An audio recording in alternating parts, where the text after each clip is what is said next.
Alright, this is the first brew day with Jeff with the Electrobrewer. What we're doing right now, starting out, is we're cracking the grain. Jeff's going to crack the grain and get ready to pour into the brewer.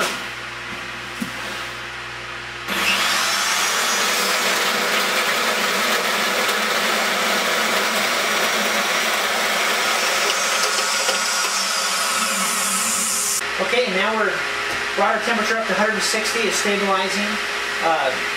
And we're getting ready to put the grain in. So Jeff's going to put the grain in, and we'll dough in, they call it, doughing in the mash.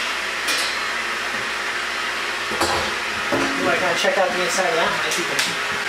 Okay, so while Jeff's putting the grain in, I'm going to stir.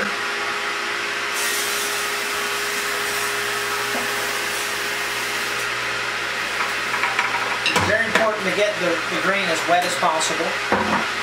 Maximize the results.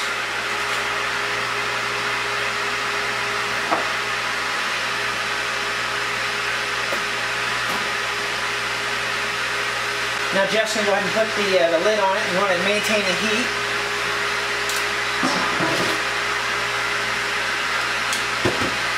And over here on the controller, what we're going to do is we're going to drop it down to our mash temperature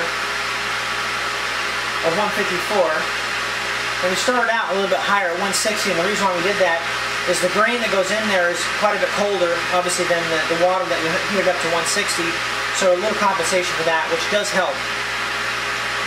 So now we're just going to wait. We're going to set our timer for 90 minutes, and we'll be good to go. Okay, we're going to mash out now, which means we're going to drive the temperature up to 165 degrees.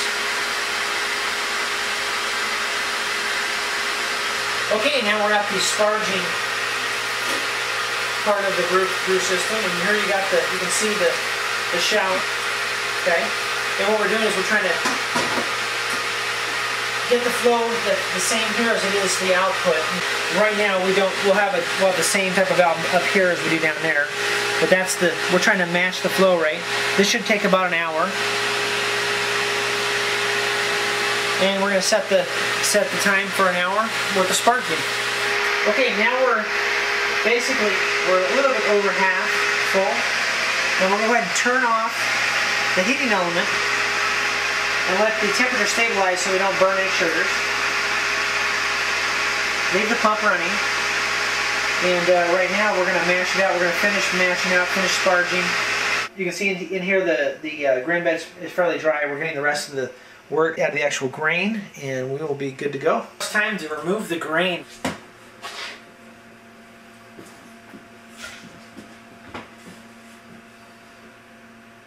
Okay, so now what we're doing is we've cleaned out the pot, taken all the grain out of it, and we've got all our wort that's been clarified down in the second pot, and we're going to suck it back up using the pump, the same pump that transfers and runs the whole heart of the system. We're going to suck it back up into the upper pot to start boiling. So here we go. So now we've transferred all the wort from the below pot to the top pot, and we're waiting for it to come to boil. I've set my temperature up here at 212. We're currently at 149. Okay, we've got 9 minutes left on the timer. The proteins in the beer are coagulating. Obviously you can see it. Or hopefully you can see it. And we're ready to cool down and go into our fermentation process. So, okay, now we're at the end of the brew session. I've connected the heat exchanger, and we're cooling down the wort now. We've connected to the cold water, which is city water over here, and we're running through the heat exchanger, which we were using for sparging before, but now we're using for cooling, which doubles. Proteins are starting to coagulate down a little bit, starting to drop. So we're starting to get the cold break. The cold break is what we're after right now. Dropped the proteins, dropped all the sediment. So now we're done with the whole process. Now we're transferring the wort that's been cooled off down to 80 degrees, or it's actually 75 degrees, and we're going to transfer it to a fermenter, and we're done making beer.